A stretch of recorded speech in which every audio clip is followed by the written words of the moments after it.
Welcome back to the Talk Healing to Me podcast. I'm your host, Karen Dwyer, and today's guest is someone I love deeply. She's one of my best friends and one of the most powerful women I've ever known. Nina Aouilk. She's a chat show host, a life coach, a motivational speaker, coach to UFC and MMA fighters, and a certified psychotherapist. And her story isn't easy to hear, but it's one we need to hear because what happened to her didn't happen in a far off place. It happened in this part of the world, in a family, in a home, in a community that looked like any other. And most people assume that honour-based violence, forced marriage, and abuse are things that happened somewhere else.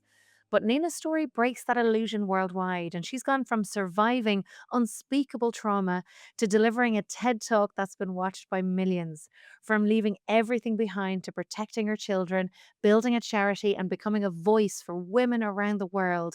And today she's here with us, sharing not just what she's been through, but how she lives now, the boundaries she's had to set, the backlash she's faced, and the legacy she is building. So take a deep breath, make yourself a cup of tea, and get ready to meet a woman who didn't just find her voice, she became the microphone for so many others. I will tell you there's a little bit of a trigger warning here. There is some, talks of abuse and things like that in here. So if there is anything you need to do for yourself, really, really have yourself looked after during this. Nina, darling, I have been so looking forward to this. And I have to say, there's a little part of me that goes, I really want to ask Nina these questions, but I also, at the thought of you even, bringing us back there, I'm uncomfortable with. Never mind how uncomfortable it must be for you to talk about these things.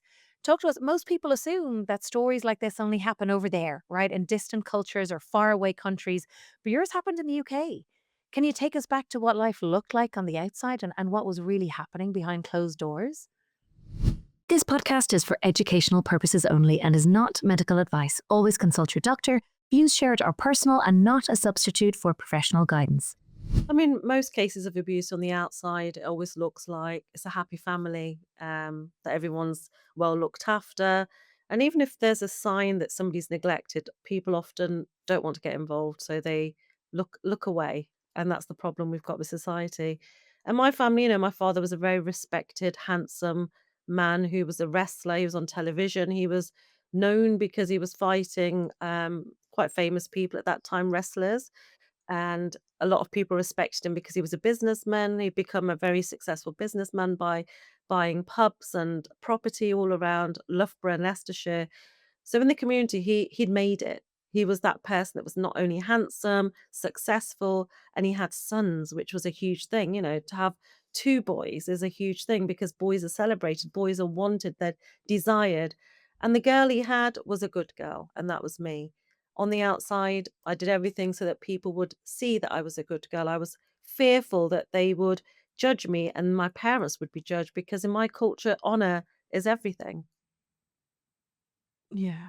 Yeah. I mean, you've said before that your childhood wasn't just painful, it was invisible to most people. What do you wish people had seen or asked or noticed back then? I mean, I went through a lot of abuse, and there's a lot of videos out there that cover my whole story, from birth to nearly here. And I think people can go out and look at if they want to look at too much detail, they can find those. But as a young 6-year-old, I never really knew what was wrong. And as a young 6-year-old, I was kept in my room, and I described my room as different shades of grey because that's what it was. I can only tell you what it was because that's how I saw it in comparison to my mother's room and my brother's rooms. Their rooms were lovely, and I felt they deserved that, but I got what I deserved because children don't question what they're given. They never sort of question it. They just receive and assume that's what they're supposed to get. And I was told time and time again that I was a bad entity. My parents believed I was maybe a witch that was possessed with the devil, that brought these almost bad energy and bad vibes into their house, which meant that they were now at risk from the bad energy. And my mum used to do things which I've never said before, turn over my shoes upside down because she felt that was some sort of superstition. I don't know why they did that, but that's what she used to do. As soon as I'd come through the door, we would take our shoes off at the door. And I'd always remember her not saying, "Welcome back. How was your day? How was school?" She would push me out of the way and turn my shoes upside down. And I don't know why. I know the mirrors in our room were covered. There weren't really many mirrors in the house because they believed again that was a portal and I was the witch that was going to bring all these bad energy into the house. The only way I can really describe the way I was treated was an untouchable. And by the age of 6, I was doing all the cooking because my mum was busy. She was on a sewing machine doing all this outsourcing work. So it was down to me to cook for everyone. And most girls are taken into the kitchen and taught how to cook and clean. It's a cultural thing, not just in my culture, but those like it. So I didn't understand the word modern day slave until maybe 5 years ago. And someone said, when you're not allowed to engage with your family, or when you're not allowed to sit on the sofa or eat with them or watch television, that means you're separated and you're only allowed out for a reason. That makes you a modern day slave. And that's when I sort of thought, right, okay, I would never know that term.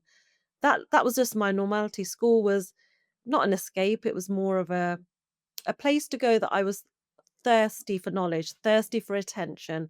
So I would do everything I could to get my teachers to say, "Well done, Nina. That was amazing, Nina." I would work extra hard. I'd put my hand up, and I was a dirty little girl whose face wasn't necessarily clean, whose clothes were never clean, because my mum didn't encourage that. She said that the boys should always be clean, but I wasn't really encouraged, and I lived in that sort of expectation of her. So gave her what she wanted to make her happy.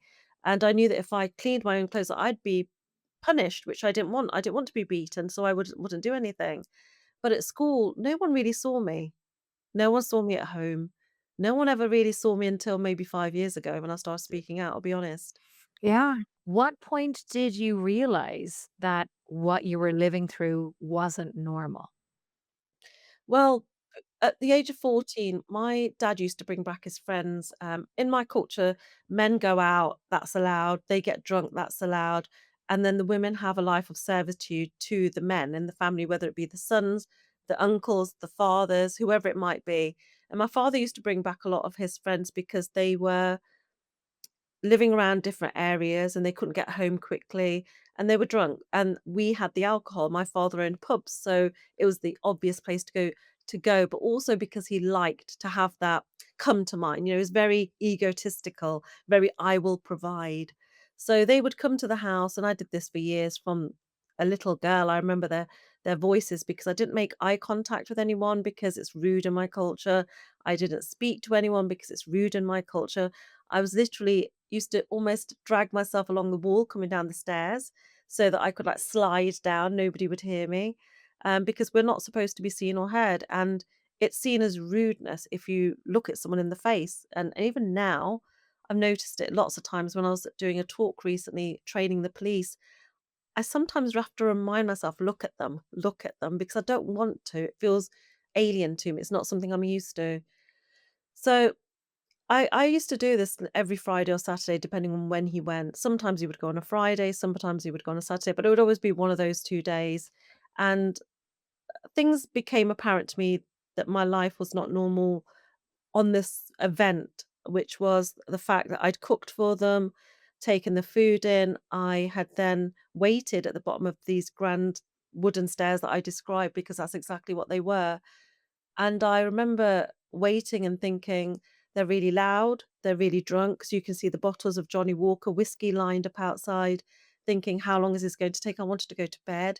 I was 14 years old. And I think when you get to a certain age, men, and I've been doing a lot of research, men seem to rape, attack, abduct girls when they get to 14 because they're just stepping into their womanhood, I guess, with the whole difference of your body's changing and everything and developing.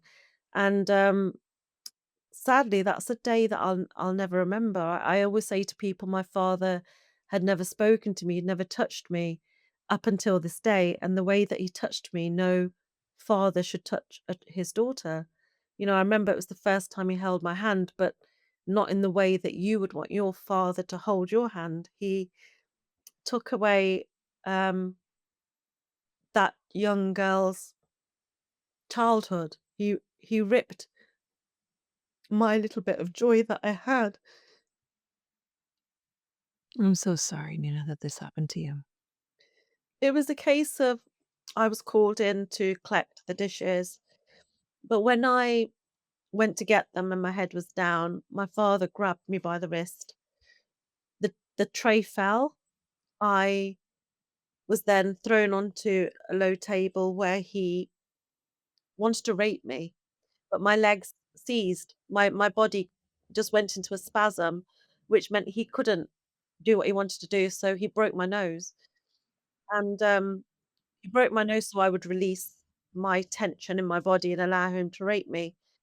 And he was one of the first people to rape me, as I say, from the 8 people that were in the room. And after he'd raped me, he said to them, his friends that were drunk, the elders, that they could have me. He said, "Have her." And bottles were inserted into me. Um, I was raped by 2 people at one point. I was forced to give oral sex. My hair was pulled out, and I was very lifeless, but I was being dragged from floor to wall, wall to table, the sofa. I remember food being thrown around, laughter. They were laughing at it. They thought it was funny. Um, and they humiliated me as well. You know, it wasn't just a rape. I don't know what just a rape is, to be fair, but it was an attack. It was a violent attack where I was punched, kicked, bitten all down my arm, which was horrific. And um, I was punished almost for being a girl. Nina, that should never have happened to you. I am so sorry. Yeah. It shouldn't happen to anyone. And I didn't tell anybody about it until maybe 4 years ago, 4 or 5 years ago, because I didn't want it to be true. I have gone through so much, with my childhood and the abuse. I didn't want it to be real. But Yeah. how do you escape from a reality from your past? It haunts you. I mean, thank you for sharing. Sorry. Thanks for sharing that. Um, and I've heard you share this before, and thank you for having the bravery to share it, in the capacity that you do. And I think it sounds condescending when I say it's so brave. I think it sounds really patronizing, and I really don't mean it like that. But really, you've changed so many people's lives because you have opened up and shared it and talked about your experience and emotions, and finding that courage and that voice. I mean, like, how did you, because we've spoken about this before, after that, and then going back into daily life and your mom, and was it just then going back into and pretending nothing had happened, and you just had to be quiet and get on with it, Nina? Like, your poor, like, your little heart and your body and your mind and all of that. How did you just go back to daily I life? I describe it as though I was an innocent little flower. We had flowers growing in my front garden. I don't know what type they were, but they were very pretty, and I would always admire them on my way to school and back. And I would describe myself as almost one of those little flowers that had had each petal ripped off and then the stalk broken, and that's how I felt. I felt nothing. I felt like I was worthless. I mean, I wouldn't wish it upon my worst enemy, and I have a lot of victims of rape contact me, or sexual abuse from family members, and people on the outside say this is just a freak family, it's a dysfunctional family, it doesn't happen.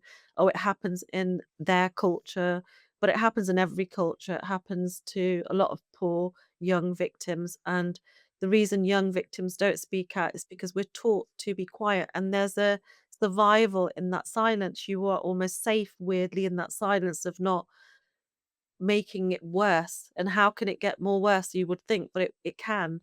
So I hid behind the secret, and I felt I was the dirty one, I was the bad one. And even now, people from my community say, yeah, she's just an odd one. Why does she have to talk about her father's rape? But my point is that if we took away the power from these perpetrators, the people that do these things, if it came a normal conversation like mental health wasn't spoken about before, now it is, then they would think twice about doing it because of the fear that somebody will speak out. But there's also another side of it. A lot of people say, I believe her about this part of the story, but not that part of her story, which makes a lot of victims not speak out. Now, I don't care whether somebody believes me or not. Hand on heart, it doesn't bother me because I know the truth, and I know that I speak from my heart, and I'm standing in my truth. But for a lot of victims, they're not as strong. And Mm, if someone says to them they're lying, they tend to back down and say, "Yeah, I'm not gonna speak about it. I'm going to pretend it didn't happen." And that keeps you in a very fearful place, and fear takes over everything. It just almost blind you. I feel I was blinded as a child anyway, because I wasn't allowed to look at things and see things and value them. I was only listening all the time. But that kind of fear takes away a lot of your emotions, a lot of your ability to see that there is freedom there. Yeah. I mean, one of the things that you have done incredibly brilliantly at is, by speaking up in lots of different capacities. You've had a lot of videos that have gone viral, and you have had a lot of people reach out to you. And I think the power of social media now, I mean, I have a love-hate relationship with social media. There's parts of me that absolutely hates it. And then there is so much good that can be done, like your story being shared, like maybe younger people maybe getting to hear that and then recognizing, oh, that happens to me, or oh, maybe recognizing it maybe a little bit quicker, or having a little bit more access to it. What would you say or advise to someone? Because like you said, that fear of going and, trying to find someone to trust to tell them. And then even if we look at, the justice system, there are many holes. And I know it does a good job in lots of ways, but there are many, many holes in it that really don't support victims in a lot of ways. What would you say to somebody that maybe is either seeing that there might be some abuse there, or maybe it's someone that is experiencing something that they have a feeling that this isn't normal, or what their life should feel like? I mean, I have, I'll talk about a young girl that's contacted me. I'm not able to help her as much as I wanted yet because I'm still building trust and still trying to figure out what I can do for her. But she's told her mum about sexual abuse in the family, and her mum's just sort of said to her, "We don't talk about these things because in my culture we don't." Now, she's teaching that child as a mother, she's teaching that child to accept bad behavior, to because she's a girl, she's not deserving, that she is supposed to be having pain inflicted on her, and to pleasure a man in the way that he wants. And it's her grandfather that's sexually abusing her. And the point of me telling you this is that that 8-year-old wouldn't reach out to me had somebody not shared my story on TikTok and then have found me. And 8-year-olds sometimes are a lot more mature than you give them the benefit of. Um, my reach has shocked me. I told my story, and everyone thinks it's very easy. I get hundreds of messages every day saying, "I'm also a victim. I also want to speak out. I want to be on stages. I want to go around the world like you do." But they don't see the other side of it. You've seen it because you've known me for a very long time, and you've gone through that struggle with me. But at the beginning, before I even met you, I was sending out 20, 30 messages a day to people saying, "Can I be on your podcast?" I just wanted to share it because no newspaper, nobody was interested in me. And it's a story that needs to be told, but other people's stories also need to be told because social media, your love hate relationship with it is a common thread for other people. A lot of people don't like social media, but what we need to have is a balance in life and a balance on social media to say, yes, this is happening, I'm flying around, but also the balance for me is that I've been through this pain, this real trauma, this real almost breaking me down till I'm completely starting from afresh and rebuilding myself the way I want to be built. And I feel I'm an example to other people to say, whether you've been through trauma or not, that this is a precious life. I shouldn't be here. I know that. I should not be alive. So make the most of your life. Stop just existing. I've only lived in the last 5 years, if I'm realistic. For the last 5 years, I feel I really became me. I really got to choose what I wanted. I really became to see dreams and aspirations and follow them through. And go to places I never thought I would be allowed to go. That allowed, in my culture, a lot of the girls are still saying to me in conversations, "Well, I'm not allowed. I'm not allowed to do that." And I'm saying, I wish I could just rip that word from your vocabulary. But understandably, when there's so much control on you by your parents, by your partner, by the community, by outsiders, you forget that you actually have a voice too and that you have a choice. So social media for me has proved amazing, and for the message, it's reached more people than a lot of charities that have been set up for decades. They've not reached how many people that I have. And it's not a boast, but it's also standing in my greatness and saying, look, I've done this. And why have I done it? I've done it because I'm a lived experience expert. A lot of these charities are not run by experts that have lived through it. They want to help it, which is it's very admirable. And I respect them for what they've done. And they've made great changes too. But they haven't reached 25 million in 3 days. They've not reached 60 million because they've been reshared. They haven't been on a billboard to represent women. When I was on a billboard at Leicester Square, it wasn't for me. It was for every victim that's been killed, that hasn't made it, that couldn't get through it. It's for every woman that hasn't got a voice. And it's for every woman who's struggling in the way that I was, that wants to get out of their situation and can't find the strength. I didn't see me when I stood there, I saw them. Mm. So I was proud, and I'm with 3 men. I'm the only woman. So I was proud that I was able to bring their voices forward, which is what it's about really. So for me, social media, if you're out there and you use it daily and you compare yourself to people on the other side, understand that not all of that is reality. It's not. Yeah. People are seeing the highlight reels, and it's remarkable because you've mentioned a brilliant few points there. Your reach has been way beyond countries. It's been global, like tens of millions of views and people. And as a friend, my own thing is like, oh my God, what boundaries do you have? Because if you are constantly getting messages of and I know that you get them from both sides. You get abusive messages and then you get messages asking for help, and both of those are taxing on the nervous system because you've mentioned something there as well. That was when you were 14, but unfortunately it things didn't stop then. No, no. You've mentioned Yeah. yeah, do I'll you want to talk a little bit about it? yeah, I'll recap, do a quick recap on Yeah. my journey, I think. And journeys are really important. People see the end goal, but your journey is what makes you that difficult time of how you got up and how you stopped yourself from falling apart is what really is the important parts, not the end result. Yeah, when you've got there, it's great, but it's acknowledging what you've gone through that's really, really important. And after 14, after the rape, I was in a really bad state. I was depressed. People at school didn't notice. My teachers completely failed to safeguard me. And I speak out and say, if you're a teacher, if you're a classroom assistant, you have a duty of care. You have a duty of care to the children in your care during that time. If you notice something, say something. If you don't say anything, whoever you are, then you might as well be the rapist. You might as well be the offender because you're not helping that person. It doesn't take much a discreet phone call, even an email nowadays. You don't have to be completely active, but you can stop that thread, of concern and care for that child or human, whoever it might be. Um, School became very difficult for me. I became very almost in my own little bubble. I shut everything out. I didn't want to talk to people. My friends didn't even ask me, the ones I would walk to school with didn't ask me what was wrong. And I became pregnant quite quickly because I realized I was 14 going on to 15. When I reached 15, I realized my periods had stopped. I couldn't really speak to anyone about it. I remember telling my mum the day I told my mum, she slapped me about 20, 30 times because she was so angry. The frustration was so much, she just wouldn't stop slapping me. And I remember my face was red. It was, it had handprints on, but I couldn't do anything. What could I do? I was then dragged to a clinic with my father and my mother in the front of the car. Never really been in the car with them. Found it very odd that I was in the back of the car with them, not knowing really what pregnant even meant, because you don't as a young I was a very naive child. We didn't know back then what we know and what the kids know a lot more than we used to know back then.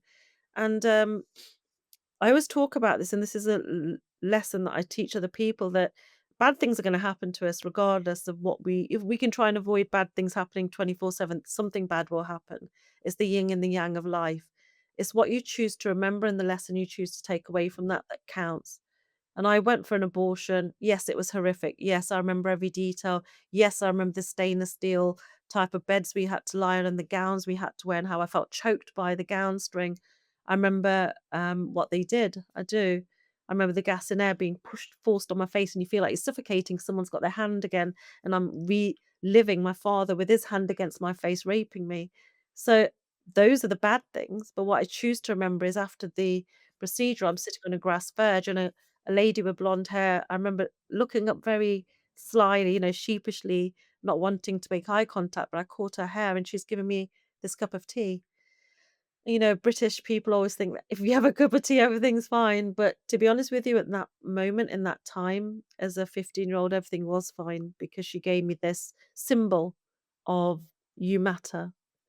And I think takes an act of kindness, which I talk about a lot. Please be kind to people. You never know how far it's going to take. And I remember how she made me feel, which we don't forget. You've done things for me that I'll never forget. My first sleepover was at your house and you made little bowls and we had party and we danced. And I taught you my dance from my my ethnicity and culture and everything, and you taught me yours, and that's a memory I'll never forget, how you made me feel, and how she made me feel was seen. And I remember being in disbelief, thinking, "No, this can't be for me," like it's a special thing. Um, but her act of kindness mattered because she actually touched me, she stroked my hair, and when she stroked my hair, I felt a maternal love that I've never had from an adult, which I needed so much, and in that little part was so healing. It healed me in a way that I can't describe. It made me feel nurtured almost. After being through a really horrific, procedure, she made me feel better, and that led to me going home, that led to them being a lot of problems at home. They were discussing, "We can't marry her off," because in my culture, you have to be a virgin to get married. Even now, girls are taken to Harley Street where they're tested, a hymen testing, to make sure that their hymen is intact and they're still pure and virgins, and they need a certificate, and that's given to the male side, and the male side then say, "Yes, this marriage can go ahead." We're still fighting these fights. A Uh, certificate. yeah, you get a certificate from the doctor so that the prospective in-laws can agree that this girl is still a virgin, she's intact. They're not thinking about the young girl being examined by a boy, a man, sometimes young doctors. They're not thinking about the trauma that she's going through, having to have her privacy, um, open to somebody that should never be looking at these things. They're not thinking that. They have sometimes a mother with her, but for the girl, it's not a nice thing to do. It's going to Oh my cause her a goodness. lot of anxiety for sure. It's almost like sometimes you haven't done anything wrong, but you panic because the police are contacting you. It's that kind of thing. You've done nothing wrong. There's no need to worry, but you do worry. And as a young person, I can only imagine how worried they are, but that's still going on. But because I wasn't a virgin, I couldn't marry in an arranged marriage, which is when they find you a suitable suitor. My photos had been taken when I was 13, 14. Near these flowers that I was describing to you. I've got a photo somewhere. And we couldn't use them. Nobody was going to come. My father was so stressed. I can't explain to you how stressed he was. He blamed me, and every night I would think to myself, why? I would actually punch myself in the head. I would say, why am I this person? Why am I so bad? Why am I a girl? Why am I brown? Why am I not white? Why am I not a boy? And I wanted to be everything but who I was. And eventually I was told one day out of the blue, come down, put these clothes on. I went downstairs and suddenly there's the man, and I recognized him by his voice, that had bitten me all down my arm. And he had repeatedly raped me in a very volatile, almost angry way, like scary, very scary. His wife was there. I could hear her voice. His son wasn't there, but they were talking about his son, who I knew because we'd met each other because of family gatherings and the temple that we went to. I knew who he was.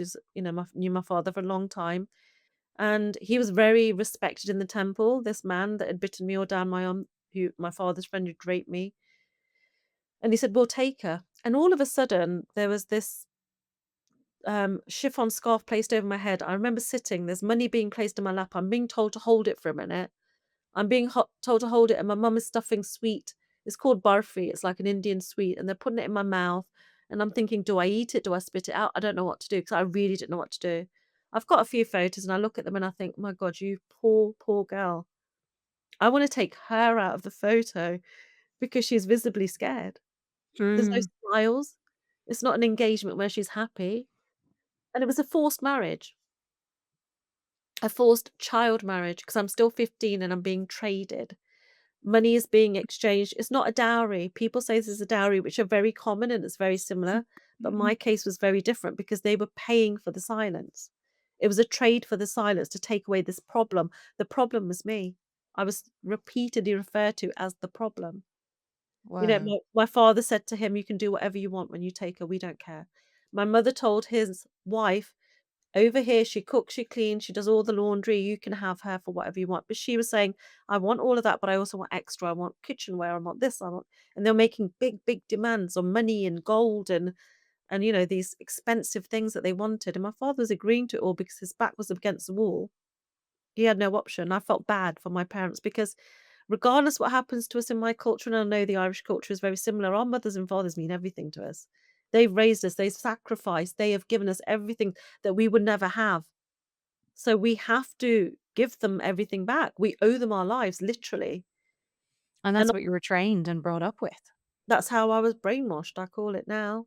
And a lot of girls still are brainwashed, and boys are, because they believe that we've got to uphold this respect, this honor. It's called izzat in my language. This has to be upheld in the community, and the people that don't even care about us. But we're harming the ones that we should be caring about because of this exterior influence. And I was, went into a sham wedding with their son, and I was there for 4 or 5 years. I went in when I was 16, I came out when I was 21, but those years that I was there are probably the most horrific years of my life. I was subjected to such mental and physical abuse and sexual abuse. I can't even describe how I got through it. I don't know how I got through it. You know, I would be raped morning, noon, and night if he was around, if he was depending on his shifts, if I was at home, because I had a job too. And people would often walk by when he was raping me, because my room was downstairs under the stairs, and they all slept upstairs. It was a very small house. My father's house was a very big, grand house.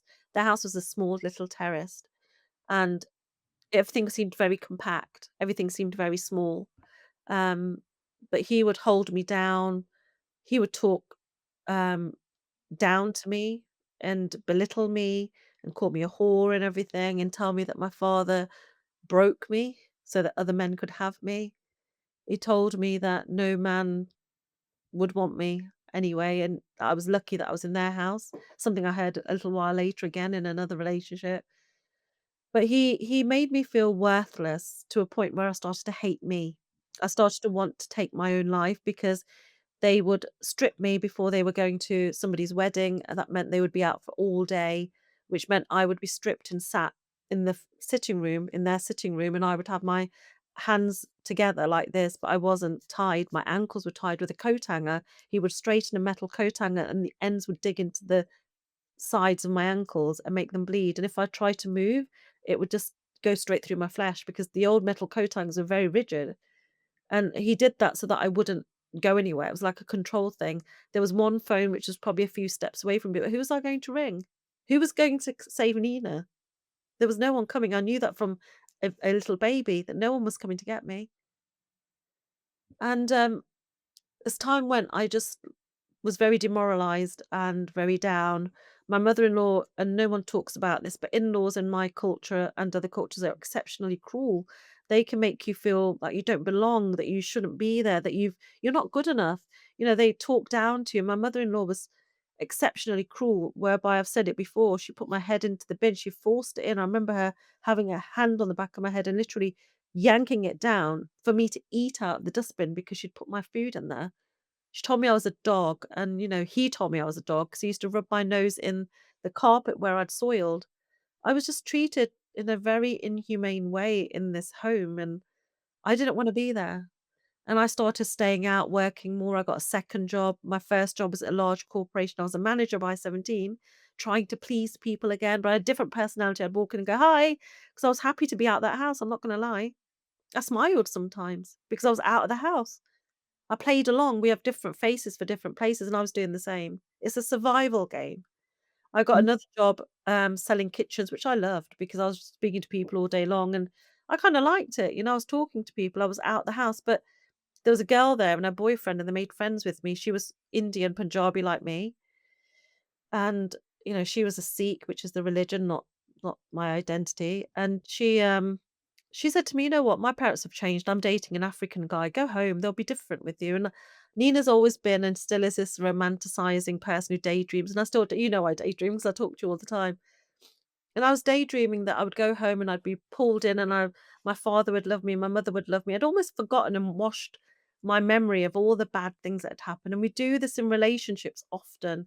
We make excuses for those people. We don't hold them accountable. Even jobs that we don't want to be in anymore, we romanticize it and say, well, it's okay. Or we think we're not going to get anything better. And I really feel that sometimes we need to have a reality check with ourselves. I was too young, too naive, and too desperate to do that. I wasn't going to go to the police, because we're taught, don't go to the police. They don't look after our people, our people being people of color, or however you want to describe it in your own words. But I went home and I made one of the biggest mistakes of my life because, again, I ended up on that carpet, and I remember trying to defend myself when my brother went to hit me, and he pulled my arm back and broke it, and there was a snap, and then a punch. He broke my jaw, and then I was beaten and beaten and beaten by my 6 foot tall brother and my father, who's huge, while my mother and sister-in-law stand with their arms crossed going, and I feel terrible. And I feel I shouldn't have gone back, but I also feel this small because they're making me feel that small. Yeah. They had decided that they were going to kill me because, as my mother and father said, that everybody knew now that I'd been in a relationship for so many years and I hadn't had a baby. Why didn't you have a baby? People think there's something wrong with you, which means there's something wrong with us. They said that people would laugh at them, spit at them, they won't be able to go out the house. Now, Mhm. because of me, people would also speak about my extended family and say that they're bad, all because I was a girl. They said they wanted to kill me and bury me under the floorboards, and I'd heard this since I was a young girl. But the way they hit me that day wasn't the way that I was beaten before, and I'd been beaten from a young girl upwards. This time it was with almost a reason. Like, they were trying to prove a point, like, they were trying to finish my existence, and I remember collapsing, and I remember watching a video of someone being kicked in the head, and it really triggered me because that's exactly how I was hit, and my father used his heel, the bottom of his heel, to in my throat, I believe, to try and end my life, and I felt at that point I left my body, and I remember looking back and thinking, "Good, I've had enough of this, I want out. There's only so much I can take. I don't wanna be here, I'm a bad person." And, I remember also then something saying, "Not this, it's not your time." And I remember going back in that body and just laying there numb, being beaten still, but I wasn't really feeling it. I was listening to the words because words stay with you and they are hard to get out of your head sometimes. But I remember in and out of consciousness, and all of a sudden my other brother walks in and says, "Stop, stop, stop, stop. We'll take you to India. We'll get caught." And they all ran out. And my father he had labored breath. I could tell he was tired from repeatedly punching me and beating me. But when they went, I just remember feeling blood everywhere, on my hands, on my face. I couldn't move my hip because I displaced it. Um, and I just remember feeling like this is the end of me, maybe. This is where it ends. So your other brother coming in and saying them to stop. I mean, it's interesting him coming in and saying stop because you feel that little bit of hope when you say that. And then him saying, it's okay, we'll take her to India. What does that even mean? I mean, I was subjected to sexual abuse when I was 6 years old by my brother, the one that said that. He's kind of like the one between me and my eldest brother. So it was a weird relationship we had as children. It was sometimes nice, sometimes it wasn't. I sometimes thought he was my friend, but then sometimes I knew he wasn't. Um, it was confusing, but sadly, so many girls are taken out of this country to India, to Pakistan, to Africa and killed, or they're brought back after they've been forced into marriage, they've got children, and they're adults, and the government can't do anything about it. So many children go missing every year, no one talks about it. It's a thing that they get away with because in those countries, no one really asks any questions, and also they believe in retaining honour, they believe in honour killings. So what can you do apart from telling the child how to ask for help, which is what I do. I tell the children, if you feel like you're being forced out of the country, place something metallic in your pocket, maybe a key or something, or a penny or something, so it sets the alarms off, and have the courage to ask for help at the border, border control before you leave, the security. Um, don't get on the flight, ask for help. There is hand signals, which you might know about, which is where you hold your hand up, you bring your thumb in, and then you close your hand, which means I'm trapped. It's basically showing that you're trapped. And if somebody recognizes that sign, even people that have been taken into bars by force, there's a help word you can normally use, and different places have different words, but it's Angela. You go to the bar and ask for Angela. So if you are being forced away and they stop somewhere, a restaurant, maybe to get something to eat, even a restaurant at the airport, you can go and say, "Is Angela here?" Now, a lot of the time that's not possible because you're being watched like a hawk. You're not allowed to go anywhere on your own. But if you do get the chance, those are the things that can save a life, your life if it's you. Wow. Wow. I mean, you know what? What's terrifying is, like you say, this happens so often. Yeah. I mean, working in the nonprofit, with my nonprofit now with the other co-founders, we get a lot of these emails and calls asking for help. And, you know, it's very worrying when we get told I'm going to be taken out the country in a couple of days because then you're on panic mode and you're thinking, how can I do? And I drop everything. It doesn't matter where I'm supposed to be, what I'm supposed to do. I will drop it, speak to the police. I've liaised with the police. When I was out of the country, the police worked with my daughter, Dr. Celeste. They rescued a young girl and took her out of the place that she was at because the next few days she was going to be married to a relative who'd travelled over from Pakistan. Had we not done that, she would now be married at the age of 15, 16, whatever she was, 17. She was still under 18, whatever she was, and just a child who was at college, or school studying. But we get a lot of these cases come through the police because someone somewhere seen my video and they just sort of say, "Do you know what we should do?" And we say, "Yeah, we'll take over." And that's what we do. Wow. Wow. I mean, the fact that you even came through this, that you weren't taken to India, that, you're lying on that floor and everything covered in blood. How did you get yourself from there to here? Because it is a quantum leap Yeah. of transformation, Nina, that you've had. I mean, it's and I know a lot of people who are maybe in the middle of some sort of abuse, of I know of which are so many different spectrums of it. How did you get from there to here? Yeah, so my story hadn't ended there really. I ended up on the floor, broken and bruised and unable to move. And I say I was probably there for 3 days. That's my number. I don't know how many days I was there for. But I remember an auntie putting her head through the door. And when I say auntie, it's just a mum's friend. We don't say names in our culture. And she said, they're sending you to India on Sunday. And I thought, it's Sunday today. Is it tomorrow? When is Sunday? I need to get out of here. And often even in life now, it still happens. And I have to remind myself sometimes we're overwhelmed because the task in front of us just seems too huge. It seems impossible. So I broke that journey down of how I was going to escape that day. I knew that my auntie was there, which gave me a few hours because they normally sit and chat and have sweets and eat and they hang out together, sometimes watch a film together. So I knew that they were busy. My dad was there as well on that day. I thought if I can get from the floor to the door to the kitchen to the fence, then all I've got to do is get over the fence and I'm home free. I didn't know where I was going, but I knew that was the solution. And you have to remember my body was broken, bones were broken. There was a bone sticking out of my leg. My arm was broken because my brother had broken it. And my jaw was broken. I was in so much pain, but it's really what you start to believe and what you start to think that can get you out of the worst situations. And this is why I believe I coach UFC fighters and MMA fighters and elite sports people, because when their bodies are battered, when their bodies are saying, "No, I give up," it's what you're telling yourself that's going to help you win before you get in that cage, before you get in that ring, before you get on that track, wherever it is. For you to win at that sport or in life, you've got to win before you take that challenge up.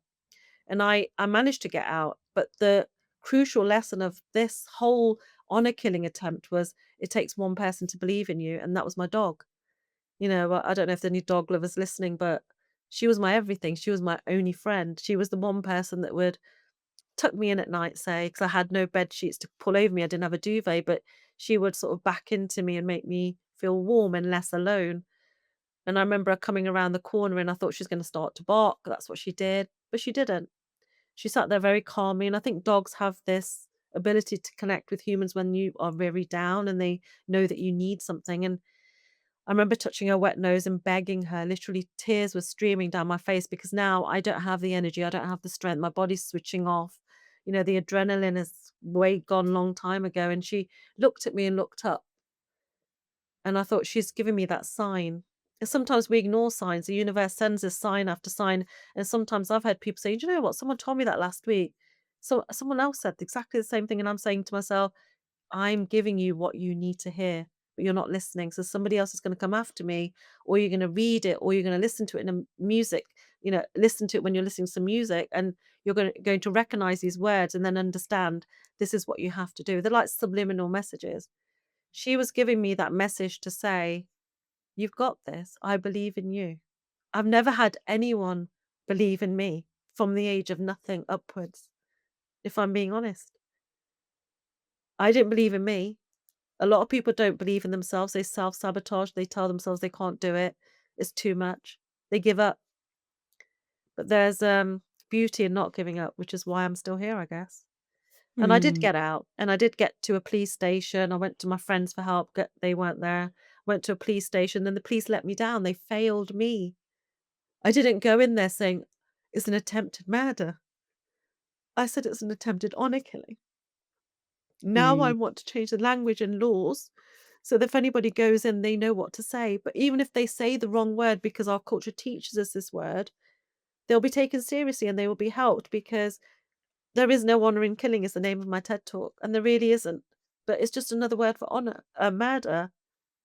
Honor killings are killings. That is murder.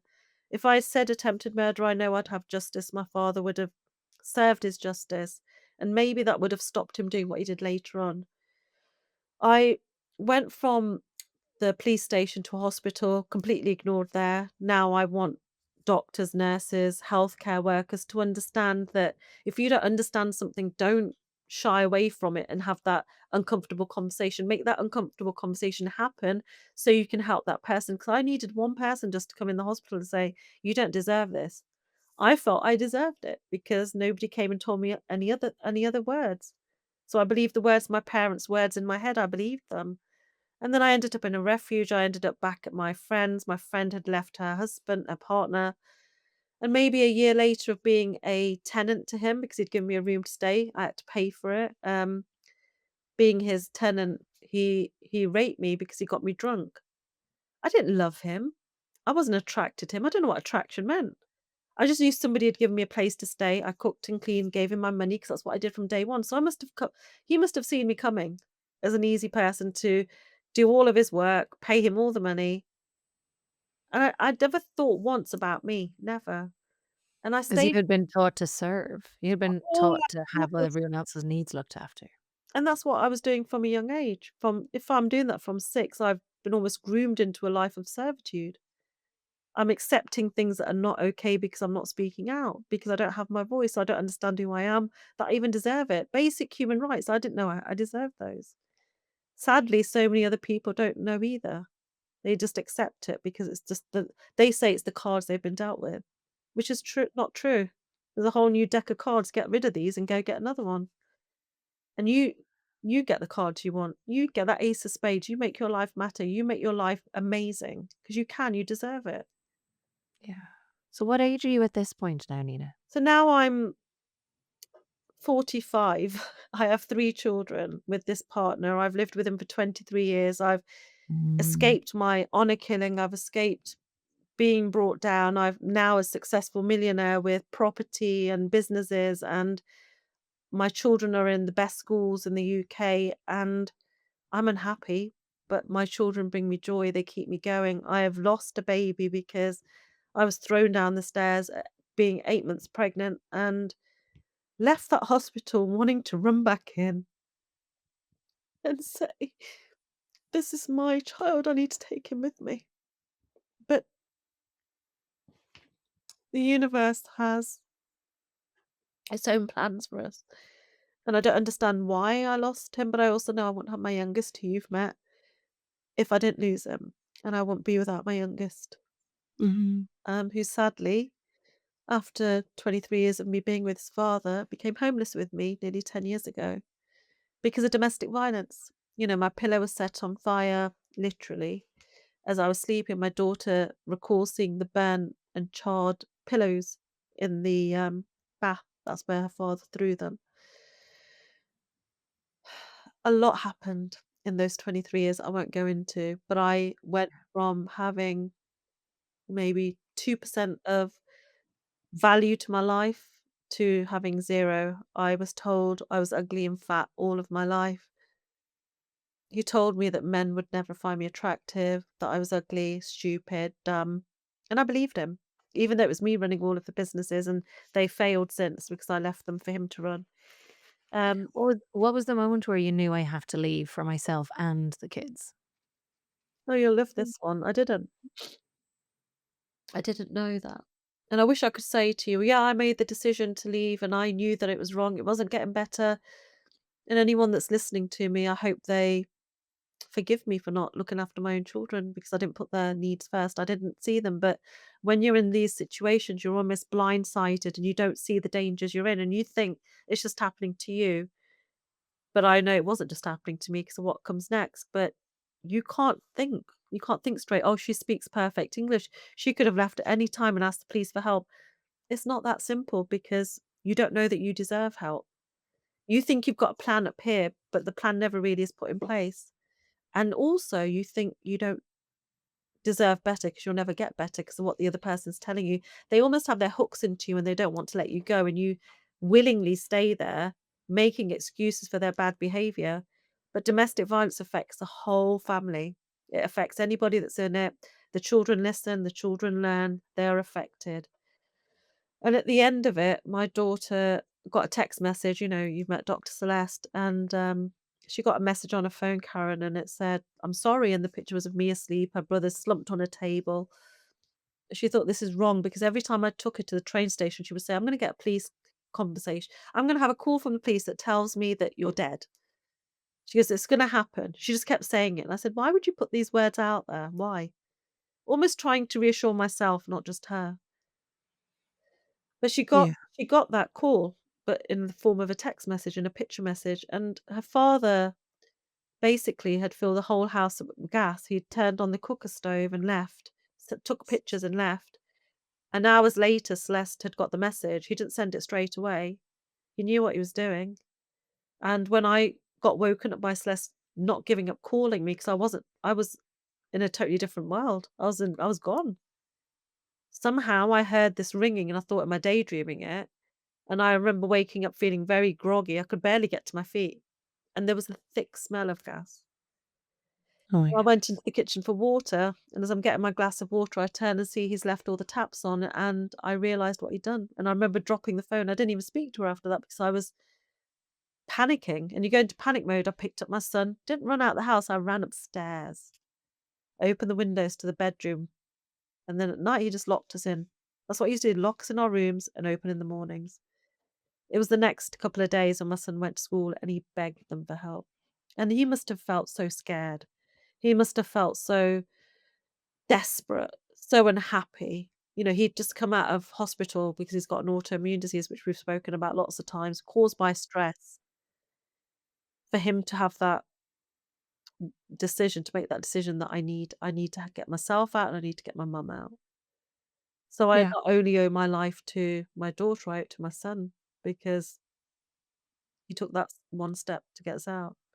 And that led us to homelessness because if you earn a lot of money, if you've got a lot of money in the bank, which I didn't have, it's all in bricks and mortar and machinery, they can't help you, they being the government. And I've paid so many taxes in, and I've kept doing all of my taxes, making sure I was up to date. So people are telling me around me that know me saying, but Nina, you've got to start claiming benefit or something. You've got to get out of the situation.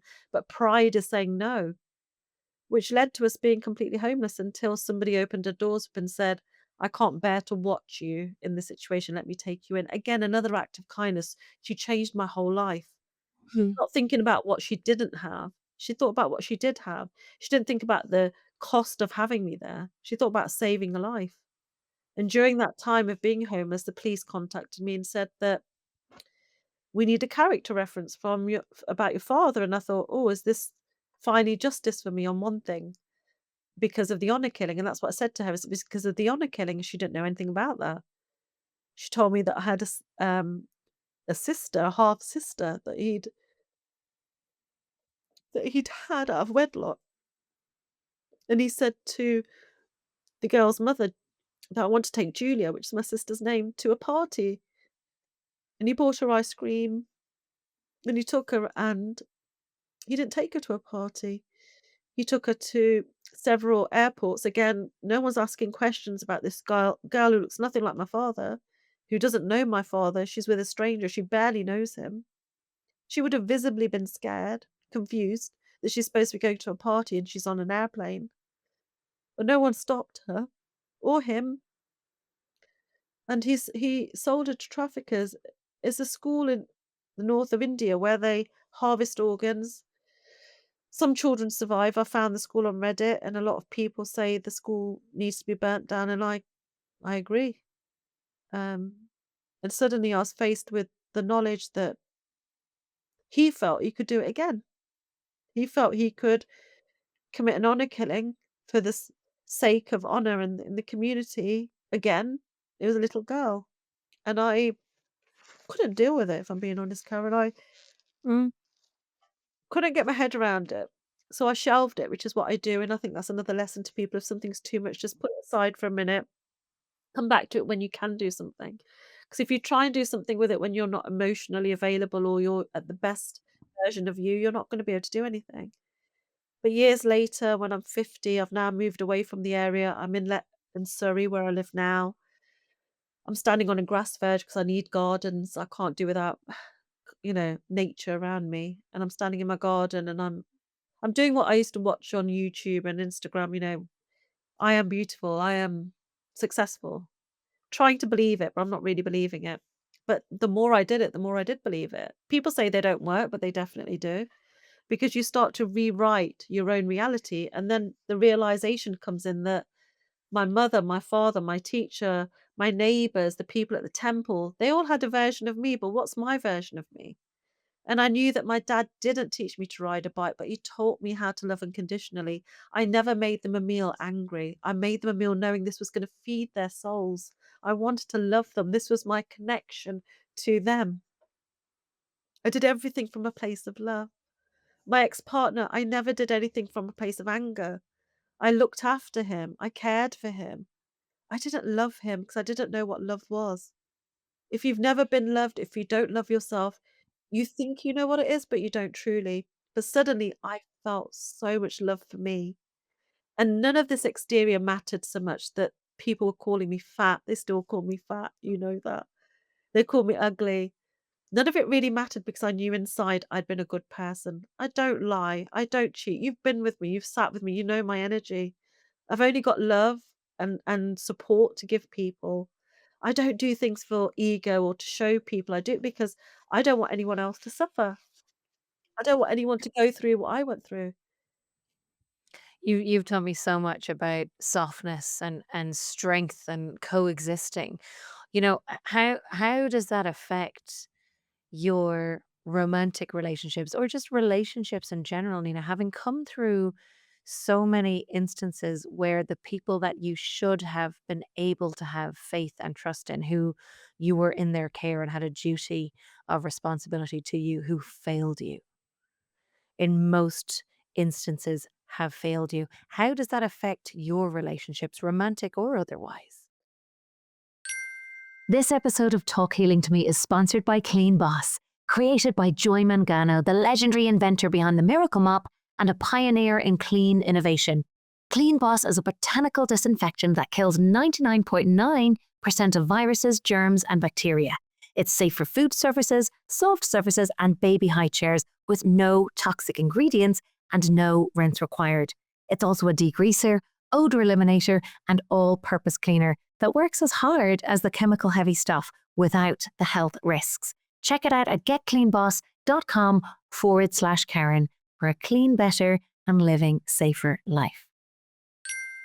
I don't necessarily take on anything from the past. I let things go.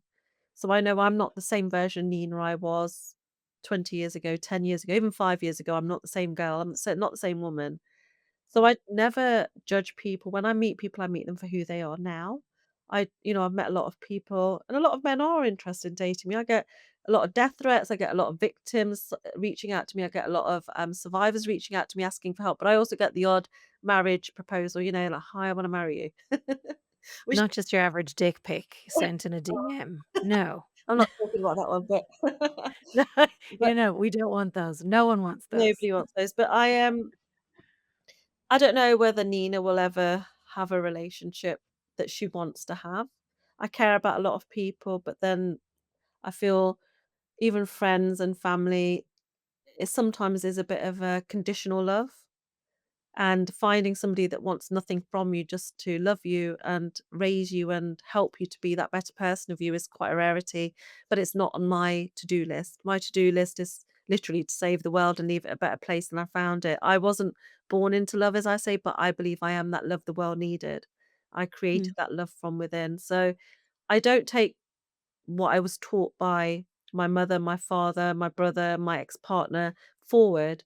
They just taught me what not to do. So I don't do those things. I know how they made me feel, and I don't want anybody else to feel that way. Um, mm. I have good people in my life like you, so I'm in a good place. Yeah. Well, one of my questions is, do you ever feel lonely in this work, especially when people expect you to hold everything for them, when people expect you to, you know, have the support, have the advice, have the, means to help people move away from them. Does it ever feel lonely for you? Yeah, it does.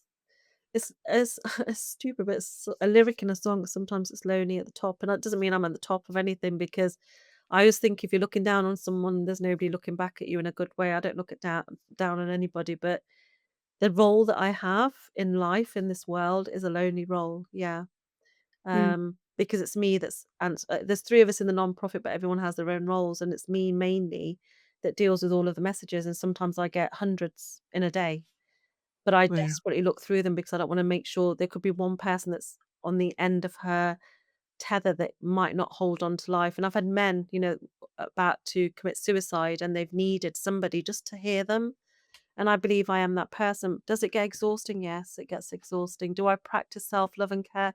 I try, you know that, but Mm, the answer to your question is definitely it gets lonely.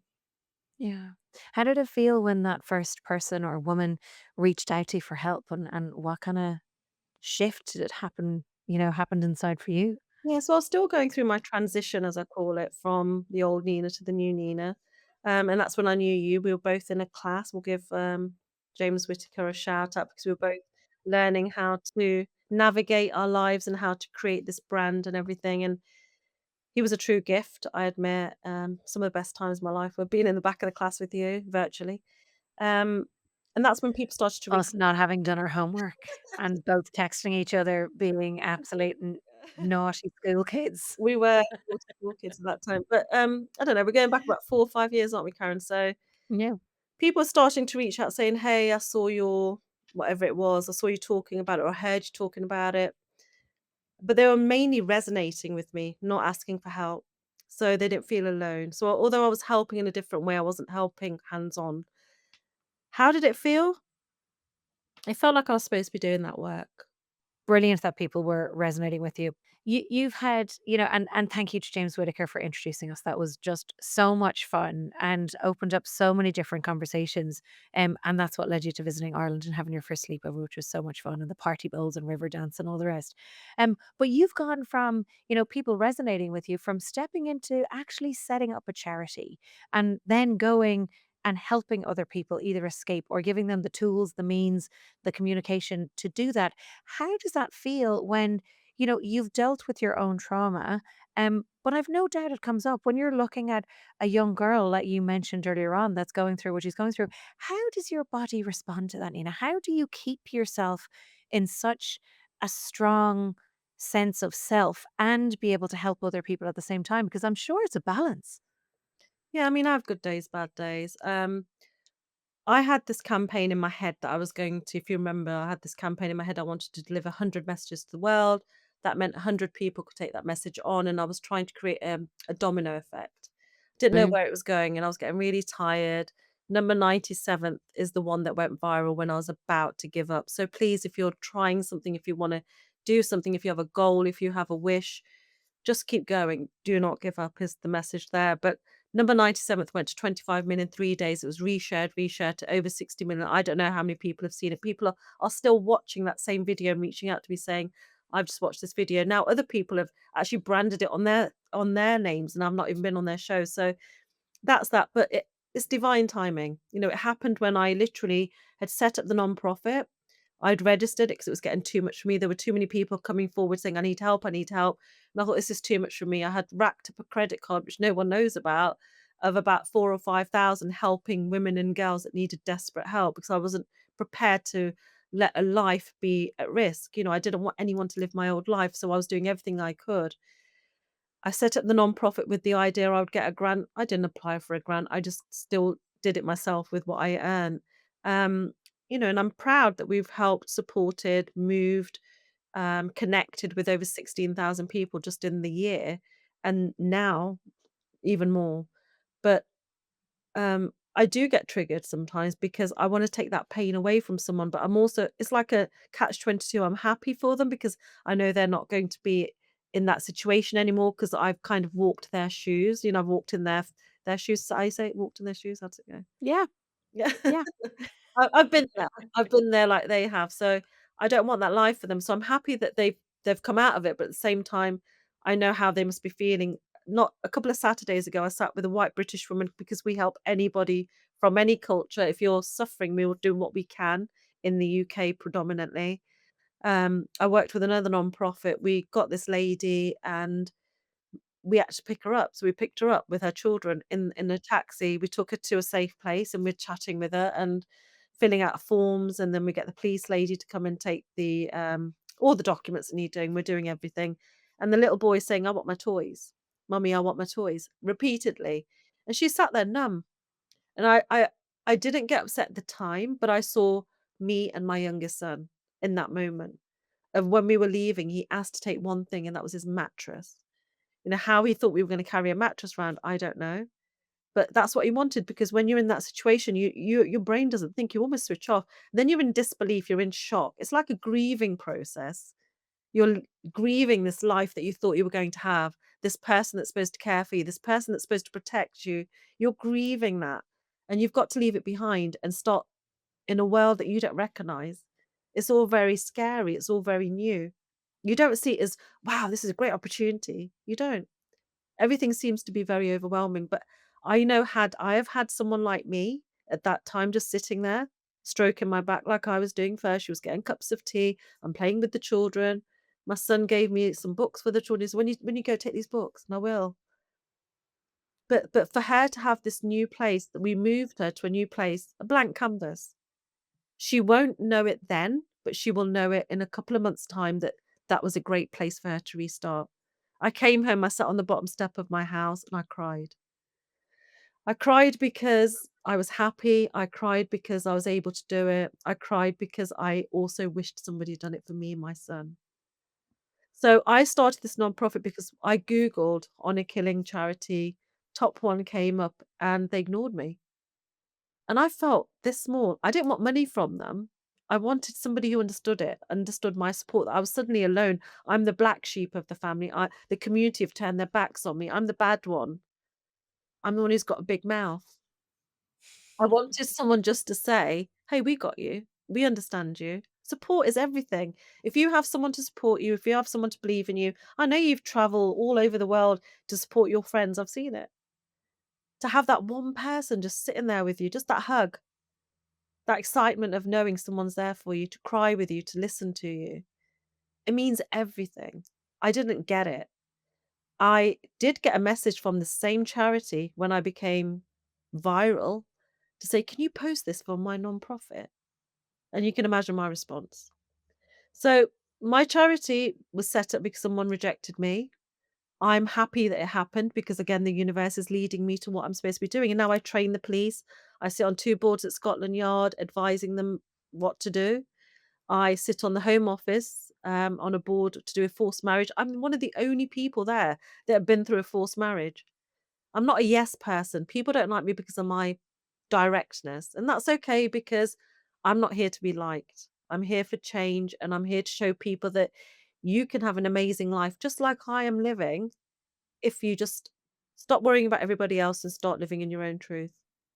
I love that. I love that. What do you want? And sorry, what you forgot to mention is you were granted something by London itself. I don't know what to do with it, Karen. It's so I'm a Freeman of the City of London, which is a prestigious award. I know people go through training and they have to try and do years of servitude to get to the award, but I was just awarded it because someone believed in me. I know who she is. Dr. Yvonne Thompson. She's an amazing woman, but she put my name forward. I do need to figure out what to do with it. But you know what? It was nice to be recognised by the mayor of the City of London. I think I can be drunk and disorderly in that City of London, not be arrested, but I don't drink anymore at the minute, so that's not gonna happen, but I'm sure we could cause some chaos, yeah. Nina, if we put our minds to it. I did get the Woman of the Year award a couple of years back, and no one ever got it after me, so I'm still holding that. It was in the House of Lords, which is these awards are nice because they remind you of that you're on the right track, that you're doing well, but they don't mean everything. You know, what means everything to me, my wealth is that little boy's hand in mine when I'm saying to him, "We're gonna get you some toys. We're gonna go and get your toys with the police."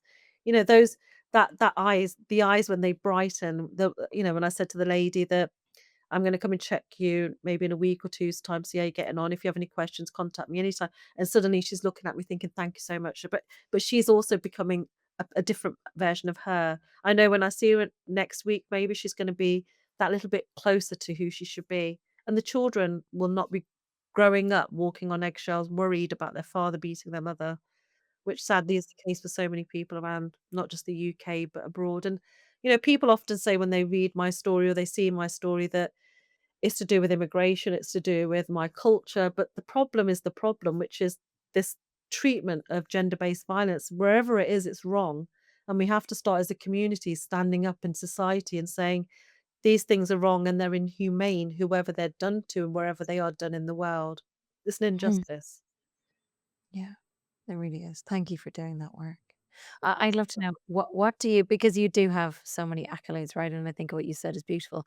What do you want your kids to know about the woman their mother is? Not just what you've survived, but what you've become.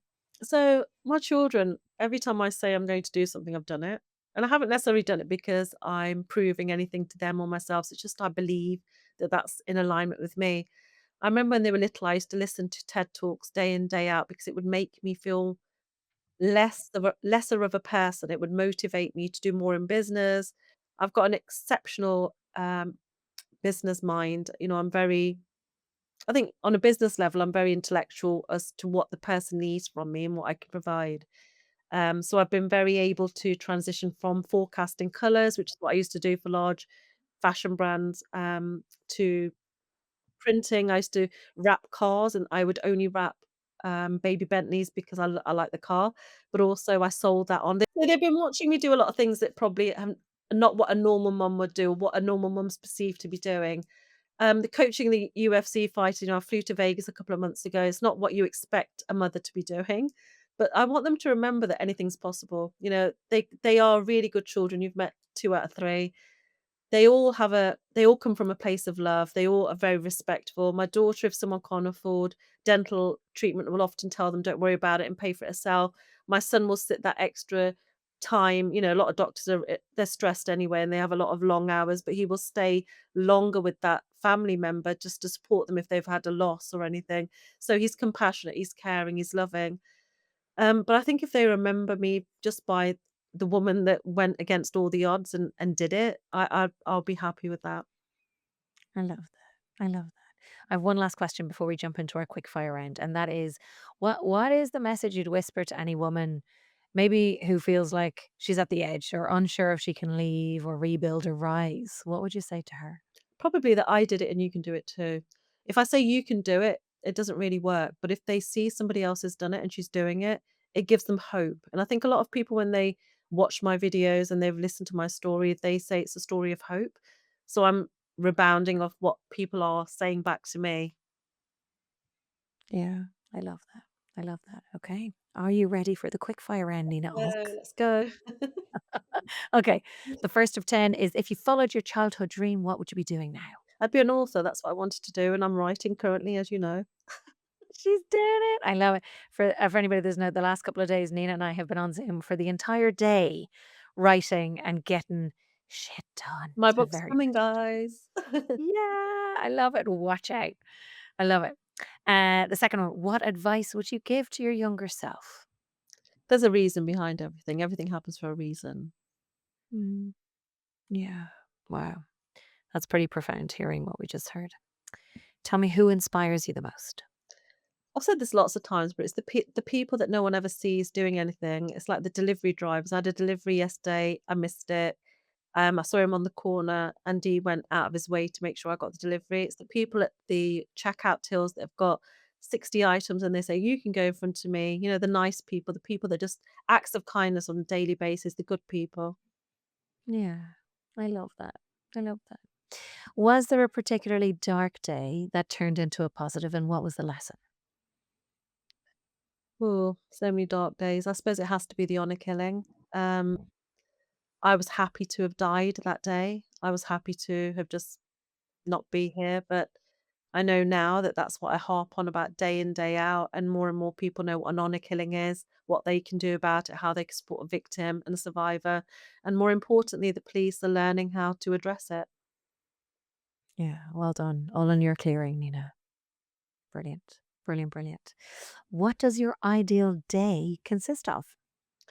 My ideal day consists of being with my children. I'm a mum foremost more than anything. If they're not around, then getting stuff done with you. I do love the giggles on Zoom together. Oh, I love it. I love it. We'll do that again tomorrow. The next question is, if you had a roast dinner, so say it's roast potatoes and carrots and some kind of protein, maybe chicken, whatever, do you eat your favorite thing first, your favorite thing last, or a little bit of everything together? Little bit of everything together, and nut roast is my favourite thing at the moment. And do you know what? I have that down in there. I've never made a nut roast. I'd like to. Next time you visit, I'll try attempt one, but let's not get our hopes up with how nice it might be. Um, Speaking of dinner, if you had to choose three people to join you for dinner, whether they're past or with us, who would they be? Oh, I'm getting emotional now. So the first person would be my mum's father. In my language, we say nana because that's what it's called. It's your maternal grandfather. He was the kind person to me. He was the one that was around for a very short time of space, but he was very different, very loving. And I remember him picking me up from the floor when I was skipping and I fell. He was that one that would just these strong arms would just pick me up. The other person would be Tyler, my son that I've lost.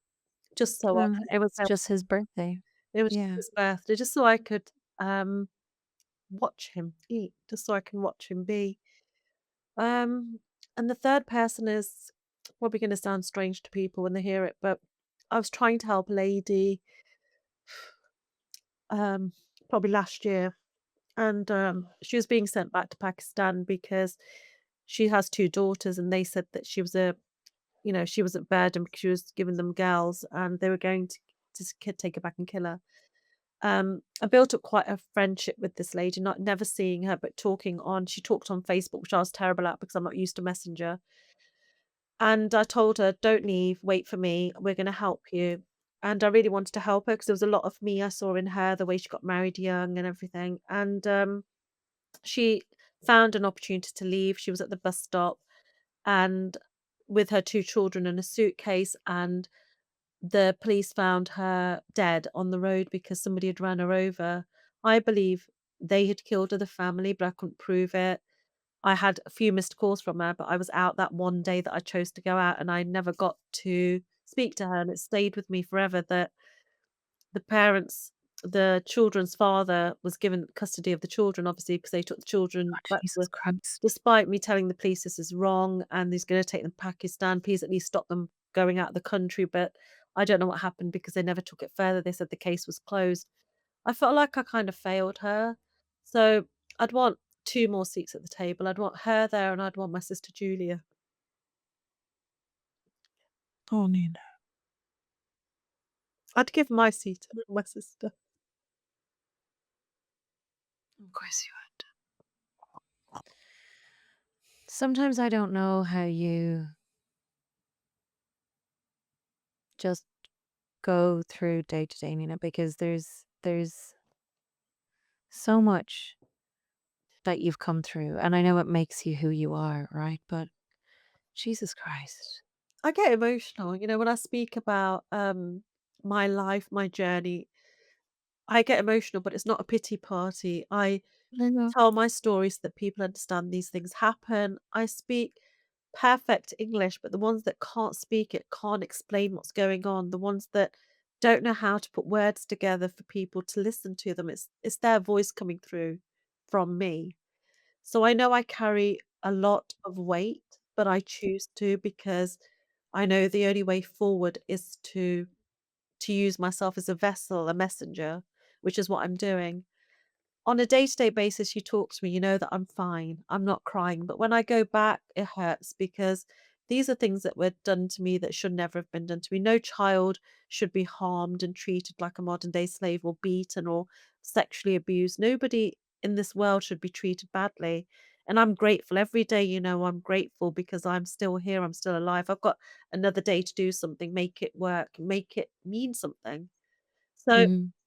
although I'm seeming upset and people might be seeming looking at me thinking, "Poor her, please don't feel that," because I'm really healed. Yes, I've got PTSD, but I live with it. I some days have good days, bad days. Some days I don't want to get up, and that's okay.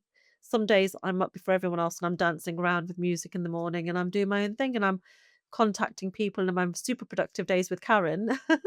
And some days I'm not, but that's life. There's a balance, a yin and a yang, and I'm getting on with it. But it's what you do with all of your traumas and your healing and your life that really makes a difference. And I want to, as I keep saying, I want to make a difference in this world. And, my motto is I want to love the hate out of everyone and the fear out of everyone. If I can love the fear out of everyone to believing they can do anything that they can do, that there's no restrictions, there's no box, that doesn't exist, that there's no barriers, there's no glass ceiling, that life is just for them to take and receive and to give and to love and to be good, then let that be the message. I agree. And also, I love the fact that you do cry and you let your body process the emotions because you don't want to keep it stuck in there. And I hear you. You don't want to be pitied. You don't want to be thought of differently. But it is important that you let that up and out. So thank you for doing that with us and allowing yourself to be that. I say it to clients all the time. I think it is the biggest sign of strength when you can be with your emotions in real time in a conversation because you're not trying to hide it. You're not trying to push it away. It is a really healthy thing to do. So thank you for doing that with us. Now, speaking of dancing around in the morning, I want to know what your favorite song is. Oh, I don't have a favorite song, do I? Well, do I have a favorite song? I think I don't know. No, I don't have a favorite song. I've got favorite songs, but not a favorite song. Oh, well, give us your top one or one of the top ones. So I like "Sitting on the Dock of the Bay" by Otis Oh, Redding. Is it? I don't know why. I just like it. It kind of calms me, soothes me. But I also like I'm trying. Is it Marvin Gaye "Sunshine"? I'm trying to remember who sang what now. oh, nice. Um, Yeah, there's quite a few. I like old songs, if I'm being honest, but then I do listen to new songs too. I like classical music. If you're looking at my playlist, it's a mix of all sorts. Sometimes I like to lose myself in the calmness of classical music and the Hans Zimmer sort of soundtracks. I love those. So it's a bit of a mix like Nina, I guess. I like it. I like the eclectic. Very good. Okay, second last question. A book that you gift the most. What's that? Probably my own because it's I was just about to say you have to say your own book. Yeah, well, if I don't, then, I'm not me. But no, I give it because, I need to order some more copies. I give it away because it's a self-help book, and I wish somebody had taught me those things before when I was younger. And I need to update it, which I will do. There'll be a second edition coming through. But when I wrote it was COVID times and people were really struggling. So I was trying to teach people how to get through things because I'd done it. When you're 50 years old, you've seen things, you've done things, you've got the experiences, you can tell somebody else. And money is the first chapter because people have a real struggle with money, and I personally don't feel I do because I always know it's going to work out. I know it's all going to fall into place. I know it's going to come to me, and I know that there's no sort of barrier. Maybe my father taught me that. I don't know because he was constantly bringing money in, and I saw it as a free energy through the house. But I've always been good with figuring it out with money, and I want everybody else to. We should all have that gift. So there's a lot of good. You need to tell us the name of your book. It's called Master Your Life, Live the Life of Your Dreams. It's my first book, and my second one will be about my story. It's going to be very detailed, a lot of things people don't know about, and that'll be out soon. I love it. I love it. And then last question. How do you switch off? I go to the cinema, and it's the only way I can switch off because you can't have your phone there. You're not supposed to. But there's nothing like for me getting lost in a good movie. So it's something that I been started going not long ago with friends, and I like the little reclinable seats and everything, and I just switch off.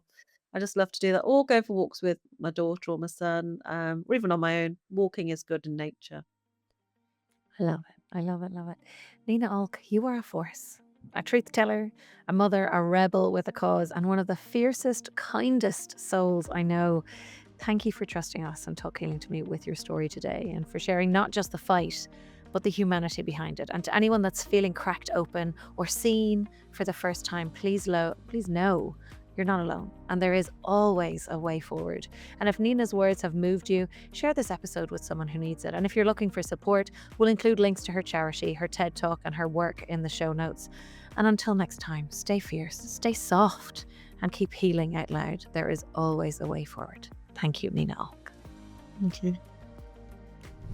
Thank you to our sponsors of this episode. You can visit getcleanboss.com/Karen. And also a thank you to our video and podcast producer and editor, Aoife McNamara at Imagine Media. Thank you.